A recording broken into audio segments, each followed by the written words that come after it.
Look at my body. With that, my sister-in-law began to take off her clothes in my room. I was confused as one piece of clothing after another fell onto the bed. A shirt made of soft-looking material, then pants and underwear, and more clothes just piled up. "No, wait a minute!" I panicked and tried to stop her, but she didn't stop her hands. I couldn't bear it any longer and shut my eyes tightly. It became quiet, and I realized that the last piece of clothing had been removed. Finally, when she was completely naked, she said to me again, Please. Look. "I am Luke, a 32-year-old office worker, and I have one older brother. My brother Jack and his wife Emily have been childhood friends since we were young, and the three of us often played together. 5 years ago, Jack and Emily got married, and a year later, they were blessed with a daughter named Stella. Despite the changing dynamics, the closeness between Emily and me remained the same, and we often went out together with Stella when Jack was busy. Little did I know that things would turn out like this. It all started on the day Emily took off her clothes. At the sound of Emily's voice, which seemed to be in pain, I prepared myself and slowly opened my eyes. "What?" To my surprise, I couldn't hide my shock. Emily has red-black scars and purple bruises on her pale skin. Even to an amateur eye, there were plenty of them, ranging from old to new, too numerous to count. Clearly, these were not naturally occurring, and I was taken aback. "What happened? Those marks!" When I asked hesitantly, there was a moment of silence, and she seemed to struggle with how to convey it. After about 2 minutes, Emily tearfully whispered, It was done by Jack, your brother. At first, I couldn't comprehend it. Slowly piecing together the meaning of her words, I was simultaneously shocked. "Jack did that?" Certainly, Jack had been the type to lose his temper and throw punches during childhood fights, leaving me covered in bruises. For a moment, painful memories flashed through my mind, but that was when we were kids. As he grew older, he mellowed out, and the idea of him being violent toward a woman, especially Emily, our childhood friend and now his wife, was unthinkable. For about a year now, it's been happening every day. At first, I thought it was stress from work and parenting. The situation escalated day by day, and she started receiving verbal abuse regularly. I couldn't bear it anymore. Emily continued. Today, that person forcibly kicked me out. I couldn't bring my daughter with me. With no other family, it's just you, Luke. Emily lost her parents early on and was raised by her grandparents. However, recently, her grandparents passed away, leaving only me and Jack as her family. That's why I couldn't believe Jack would do such a thing to Emily, who had been like a true family member since childhood. It's hard to suddenly say something like this, but I have no one else to rely on. I was shocked and couldn't find words. Although he usually helped with household chores and parenting, there was a sudden switch in his behavior. Having experienced similar harm from Jack during my own childhood, I found Emily's words credible. I covered her trembling shoulders with a blanket. I've endured it because I didn't want to take my daughter's father away, but I've reached my limit. She said tearfully. Why is he doing this to Emily, who sacrificed herself to protect her child? Yet, at the same time, I felt pathetic for not knowing anything for a whole year. I went through something similar as a child too. I believe you, Emily. I'm sorry I didn't notice sooner. Luke isn't at fault.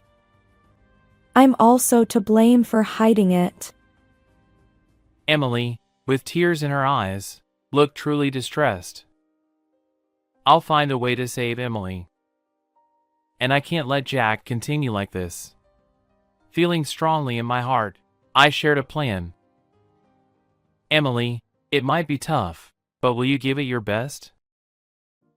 Emily looked directly into my eyes and nodded quietly. However, conflicting feelings about trusting Jack still swirled within me. 2 weeks later, Jack suddenly visited my house. When I saw Jack's face, I remembered Emily, and anger threatened to overwhelm me, but we were still in the middle of that plan. I deliberately feigned calmness. Jack threw his legs onto the table and sat down. Hey! Jack had been silent since arriving home, and now he began speaking in an irritable tone. Emily came to your place 2 weeks ago, right? What were you doing? I couldn't hide my surprise. Emily had later told me she hadn't revealed her whereabouts that night, so how did he know she was here? Look at this! On Jack's smartphone screen, there was a red dot displayed on what seemed like a map. It was the kind you often see in movies. It's GPS. I put it on Emily because I love her. And yet, her affair partner turns out to be my own brother. Apparently, I was suspected of being Emily's affair partner. Jack expressed love for Emily, but it seemed more like possessiveness. Concealing my agitation and anger, I denied it. No, it's not like that. That day, I was discussing Stella's situation. Ouch! Suddenly, a dull sound echoed, and the taste of blood filled my mouth. A few seconds later, I realized I'd been punched. Don't play dumb. Emily's erased all the emails between you two. Clearly, it's an affair. Deleting the email history was something I asked Emily to do. We couldn't risk Jack discovering our plan. And judging by his behavior, it seemed to be working. Listen, if you make any suspicious moves again or tell anyone about today, it won't end well. Jack said this, kicked the trash can in the room, and left the house. My cheek throbbed from the blow. Jack, now an adult, packed a punch far beyond what he did during our childhood. I trembled with anger, wondering how Emily endured this. That night, Emily called me. Jack was apparently out, and she timed her call carefully. Jack gleefully talked about hitting you. I didn't know I was being tracked with GPS. I'm sorry. She apologized. It's okay. Besides, we still have our plan, right? After a brief silence, Emily murmured. Thank you. Then she continued. There's something I need to tell you. Stella has been unusually afraid of dark places lately, so I asked her about it. It seems Jack has been locking Stella in the closet. Stella? Yes. When I asked Stella, she said she was too scared to tell me about Dad. I was stunned. Jack seemed to target the times when Emily was away, and it's no wonder she hadn't noticed. Not only his wife, but also their 4-year-old daughter endured such cruelty. I must never forgive Jack. That decision echoed in my heart. That's not all. He took away the savings I'd accumulated even before we got married, claiming it was punishment for my affair with you. That's... He even forced me to reveal my account PIN. Probably used that money for... Understood. Let's settle this soon. Is our plan working as expected? Yes. Then let's execute it soon." With those words, we hung up. The time for revenge against Jack had finally come. 2 days later, I called Jack to my house, saying I had something to discuss. Jack, being lazy, was reluctant at first, but when I mentioned it was about Emily, he reluctantly agreed. The plan was to have Emily and Stella evacuate to a safe place after Jack left the house and join the conversation via speakerphone. What's this about? Finally ready to confess your affair with Emily? Jack still thought I was having an affair with Emily and seemed pleased to finally corner me. Despite having repeatedly hit her and going out to have fun himself, he had the nerve to say that. "I called you here to talk, Jack. Emily will join us over the phone. First, I want you to see this." I took out a small black device from the desk. It was the same one I had given to Emily the other day. A camera? Yes, a hidden camera. I had it hidden in your house. Jack's face showed a mix of anger, confusion, and panic. He seemed to realize the significance of this. "You understand, right? This camera has recorded you hitting Emily and Stella." I'll just destroy it. "It's useless. The data is saved on a certain computer." Jack's panic and confusion turned entirely into anger. He stood up roughly and grabbed me by the collar. His pupils were dilated, indicating extreme agitation. You think you can get away with this? Jack started hitting me repeatedly.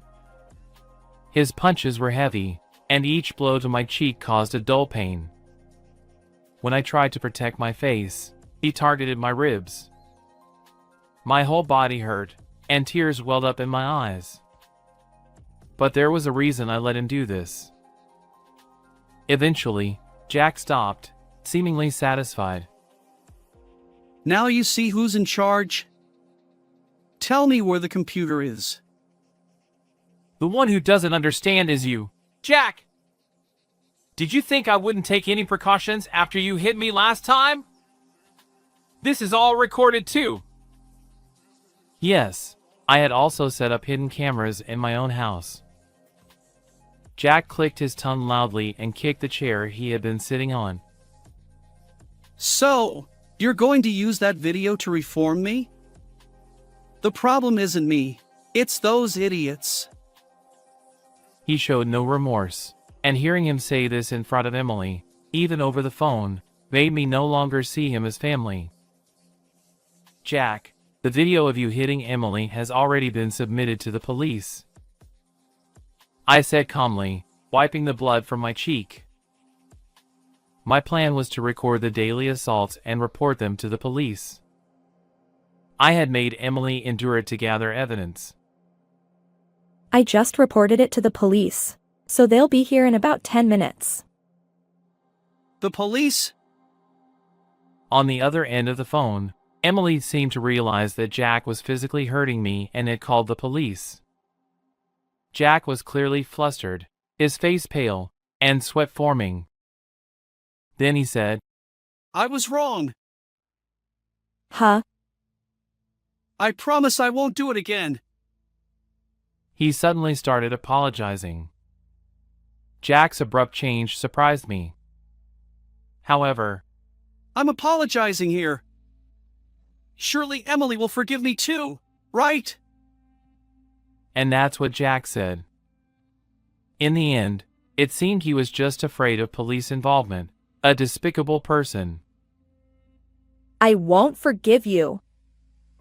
You can't expect forgiveness after what you did to Stella as well. Over the phone, Emily expressed her opinion clearly. It was surprising that Jack thought he could get away with hitting his wife and daughter daily, as long as he apologized. Why? Didn't we promise to love each other no matter what? The one who broke that relationship first was probably you, Jack. I don't think of you as my husband anymore. I've asked an acquaintance who's a lawyer to fight thoroughly. Jack, now desperate, was being contradicted by Emily, who had always obeyed him. I'm sorry. I truly am. So, please, spare me from the police. Jack repeated his apologies many times, but neither Emily nor I had any intention of forgiving him. Soon, the sound of sirens echoed, and the police arrived. Please, forgive me.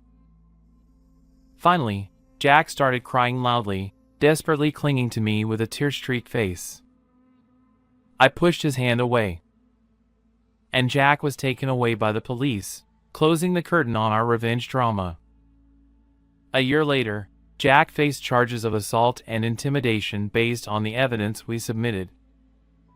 But even in prison, he caused trouble repeatedly, and his sentence kept getting longer. In addition, he was ordered to pay compensation to Emily and child support for Stella, accumulating significant debt. Jack was estranged from his parents, with no allies left. Emily found a good person who loved her, knowing everything, at her workplace. They promised to marry. This person also had a good relationship with Stella, treating her like a real daughter. Stella gradually recovered from her trauma, and next year, she'll be in elementary school. I'm looking forward to seeing Stella as an elementary school student. How did you like this story? Don't forget to subscribe to the channel. Well then, let's see you in the next video.